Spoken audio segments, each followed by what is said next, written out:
लेकिन जब कांग्रेस के नेताओं का बयान आता है, कभी सर्जिकल स्ट्राइक पर सवाल उठाते हैं, हुआ कि नहीं हुआ सबूत मांगते हैं, कभी राम काल्पनिक थे, राम सेतु काल्पनिक है, तो इनकी जो ये मंद बुद्धि है इसको दर्शाता है। क्या मुगलों को राहुल गांधी ने देखा है? 6वीं शताब्दी में मोहम्मद बिन कासिम पहला मुस्लिम आक्रांता था जो इस देश में आया। वो घटना सत्य है। औरंगजेब इस देश पर राज किया, वो भी सत्य है। अकबर सत्य है, हुमायूं सत्य है, मुगल सत्य है, डच सत्य है, फ्रांसीसी सत्य है, बस केवल राम सत्य नहीं है। इनको ये कहां से मिलता है कि इस देश में किसने कब कब हमला किया? क्या इन्होंने देखा है? ये भी तो जो लिखा हुआ है उसी पर विश्वास करते हैं और उसी विश्वास के आधार पर बोलते हैं। तो जिससे देश का कोई लेना देना नहीं है, जिससे इनका एजेंडा पूरा होता हो वो सत्य है, और जिससे इनका एजेंडा नहीं पूरा होता वो असत्य है। राम असत्य है, कृष्ण असत्य है, अमोगल सत्य है। तो ये कांग्रेस का दुर्भाग्य है। ये कांग्रेस, वैसे तो इसके संस्थापक भी एक अंग्रेज था, लेकिन इसी कांग्रेस में मोतीलाल नेहरू हुए, इसी कांग्रेस में नेहरू हुए, सोनिया जी, इंदिरा जी, और आज उसी कांग्रेस में ये खड़गे और राहुल गांधी हैं जो हर चीज का प्रमाण मांगते हैं। इंदिरा गांधी ने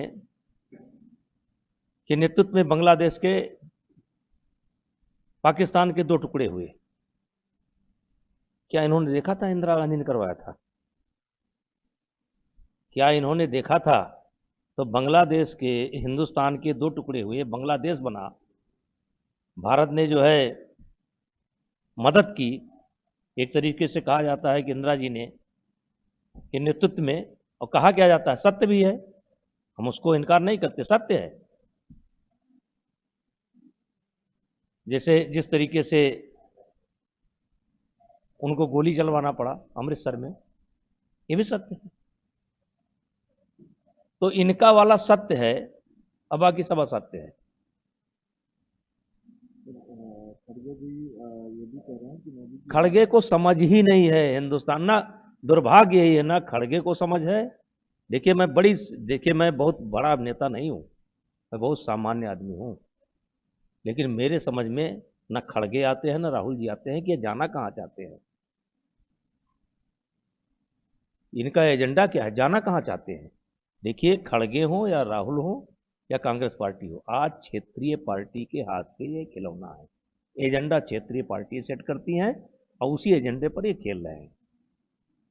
लेकिन वो तो मोदी जी को कह रहे हैं कि वो इन, राजधर्म नहीं निभा पाए। इनके कहने से क्या होता है? राजधर्म की बात करेंगे तो नेहरू से शुरू होता, नहीं निभा पाए। अगर नेहरू जी राजधर्म निभाए होते तो आज ये पहलगाम में आतंकी घटना ही नहीं होती। अगर राजधर्म निभाए होते, वहां व्यक्तिगत धर्म रहे थे, मित्र धर्म निर्वाह कर रहे थे, पारिवारिक धर्म निर्वाह कर रहे थे, उसी का परिणाम है आज ये देश झेल रहा है। तो अभी जिस तरीके से पाकिस्तान लगातार बयान दे रहा है, कभी कह रहा है हम हमला कर देंगे, कभी कह रहा है हम मिसाइलों जो है देखने के लिए मदद करें, तो ये जिस तरीके से भारत के खिलाफ ये बयानबाजी कर लंबी रहा लड़ाई है, ये लंबी लड़ाई है। मैं कोई भारतीय जनता पार्टी का ऑथेंटिक प्रवक्ता नहीं हूं, न भारतीय जनता पार्टी ने मेरे को जिम्मेदारी दी है कि मेरा पक्ष जाकर के रखिए, लेकिन ये लंबी लड़ाई है और इस लड़ाई की शुरुआत आज़ादी के साथ साथ ही ये शुरू हुआ था और बीच में कुछ गलतियां हुई। बीच में सबसे बड़ी गलती हुई 90 के दशक में। किसने किया? गुजराल साहब का नाम आपने सुना होगा। और तब से हम इस खामियाजा को भोग रहे हैं। हम ये कह सकते हैं, और मैं किसी दबाव में आकर के नहीं कह रहा हूँ, कि मोदी जी के प्रधानमंत्री बनने के बाद हमारा देश मजबूत हुआ है और एक सही विकल्प, सही रास्ते पर हमारा देश चल रहा है। आतंकवाद अंतिम सांस ले रहा है और इसी सरकार के नेतृत्व में इस समस्या का समाधान होगा। क्या फाइनल ऐसी कार्रवाई हो जिससे पूरे देश के लोग ये माने कि अब पाकिस्तान की जड़ खत्म आ गई है और ये कार्रवाई अब क्या होनी? नहीं, जिन लोगों की सोच है शार्ट चलने की, ये लंबी लड़ाई है साहब। ये समस्या जो है ये 48-47 के पहले से शुरू हो गई थी, जिन्ना साहब ने शुरू कर दिया था, और ये तब से चल रहा है। और आप ये उम्मीद करते हैं कि मोदी जी उठा करके 4 ठो बम फेंक करके बस पाकिस्तान की समस्या का समाधान कर दें? ये नहीं होगा, लेकिन होगा, और बहुत अच्छे ढंग से होगा, और अच्छे ढंग से हो रहा है। क्या बलूचिस्तान नहीं दिखाई पड़ रहा है आपको? बलूचिस्तान का नाम 90 के दशक के बाद भूल गए थे लोग कि इस देश में बलूचिस्तान भी है, जो हिंदुस्तान का हिस्सा है, पाकिस्तान ने कब्जा करके रखा है। आज बलूचिस्तान में कुछ हो रहा है कि नहीं हो रहा है? हलचल है।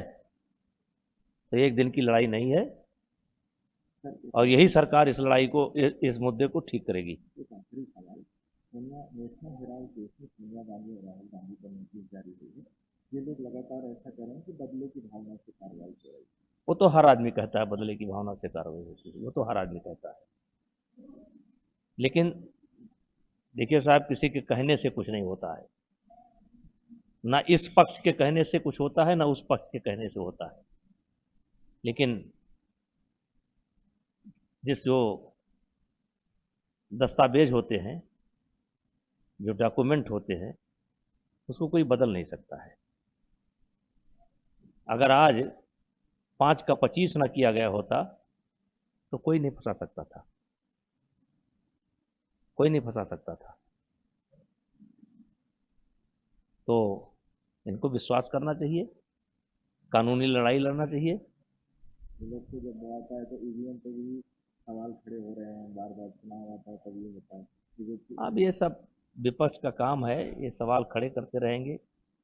जब जीत जाते हैं तब मान लेते हैं, जब हार जाते हैं तो नहीं मानते हैं। लेकिन इनके मानने ना मानने से कुछ होने वाला नहीं है। और सब जानते हैं कि नेशनल हेराल्ड मामले में 5 का 25 नहीं, 5 का 50 हुआ है।